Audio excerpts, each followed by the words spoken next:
Здравствуйте, ребята! Сегодняшняя тема нашего урока – виды односоставных предложений. На прошлом уроке мы с вами уже проходили виды односоставных предложений. Давайте повторим прошедший урок. Односоставные предложения – это такие предложения, в которых есть только один главный член или сказуемое или подлежащее. Если же в предложении есть только подлежащее, то это назывное. А если в предложении есть только сказуемое, то они могут быть или определенно личные, неопределенно личные, обобщенно личные или безличные.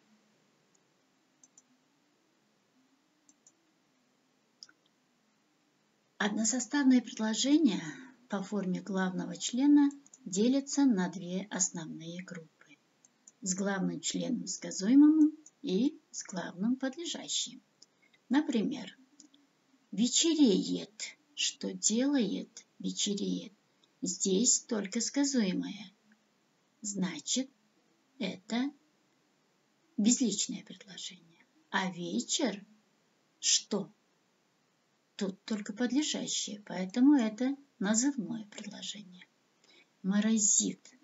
С утра морозит. Вечер. Тихий вечер. Предложения с главным членом сказуемым бывают определенно личные, неопределенно личные, обобщенно личные и безличные предложения.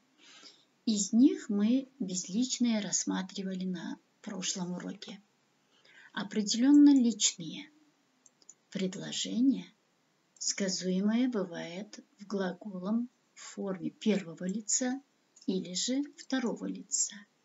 И туда можно подставить местоимение «я», «ты», «мы», «вы». Например, «люблю грозу в начале мая». Здесь можно подставить слово местоимение «я». «Я люблю грозу в начале мая». Тогда это было бы двусоставное предложение. А здесь «я» нету, значит, «люблю грозу в начале мая» – это определенно личное. Уходим завтра в море. Сюда можно подставить «мы».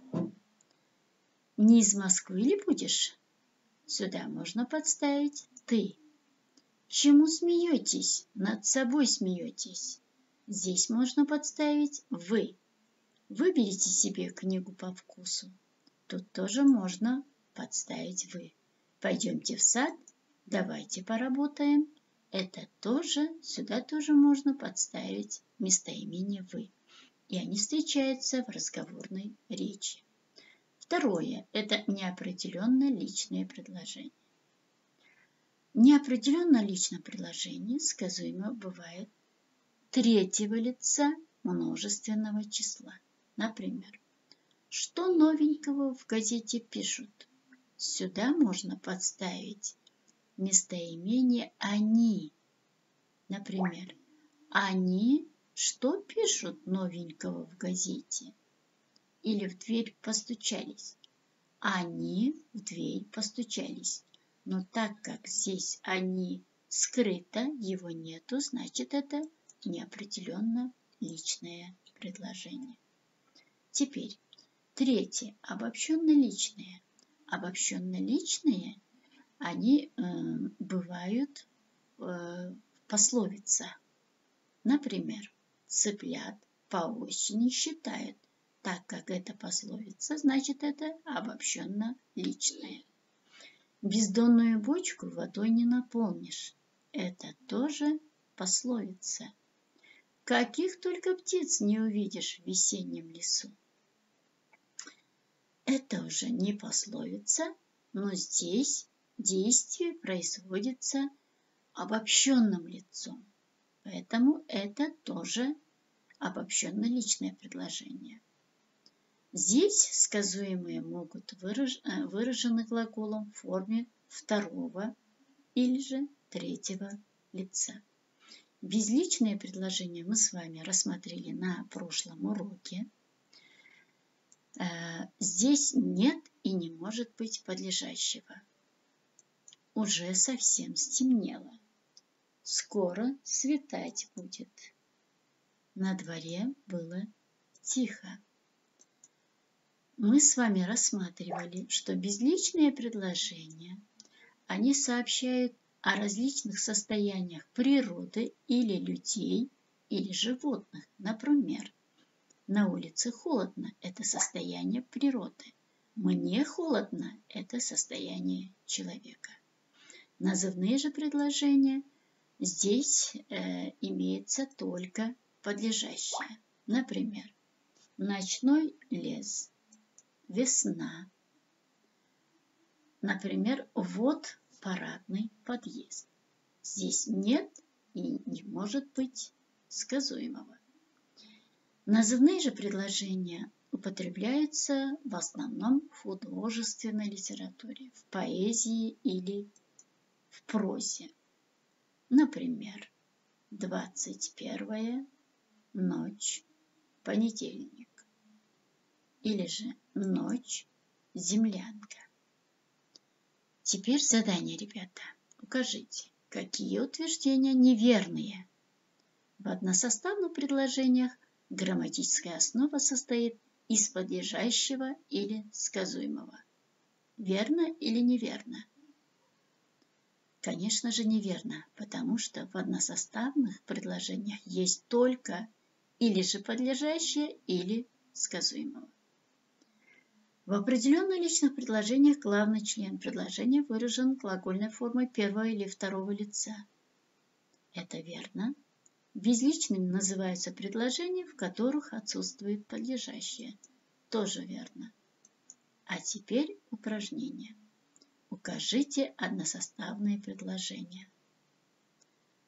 Идя по орехи, топтишь ногами ягоды.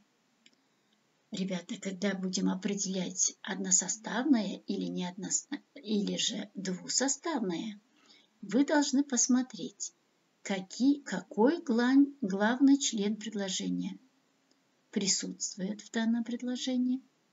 Если там есть и подлежащее, и сказуемое, тогда это двусоставное.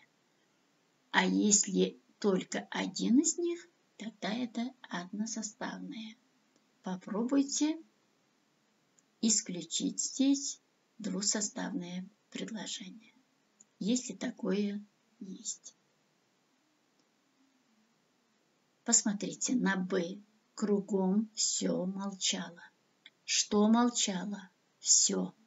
Что делала? Молчала. Значит, это двусоставное предложение. Остальные односоставные. Так, после драки кулаками не машут. Сразу смотрим на сказуемое. Не машут. Какое число, какое лицо? Множественное число. Машут, не машут. Кто? Они. Сюда можно они поставить, значит, это неопределенно личное. Ярмарка, Крещенский мороз. Здесь только подлежащее, поэтому это назывное. От пруда потянуло холодом. Это безличное. Бывало, бродишь по лесу и не видишь ни одного птичьего гнезда. Это обобщенно личное. И туши тура и кабана целиком жарили на огромных вертелах, поворачивая то одним, то другим боком. Что делали? Жарили. Кто? Они, значит, это неопределенно личное. Так, а это задание вы должны сделать сами. Рядом каждого предложения перепишите в тетрадь и рядом каждого предложения запишите, какое оно. Односоставное, двусоставное, обобщенно личное, безличное или назывное.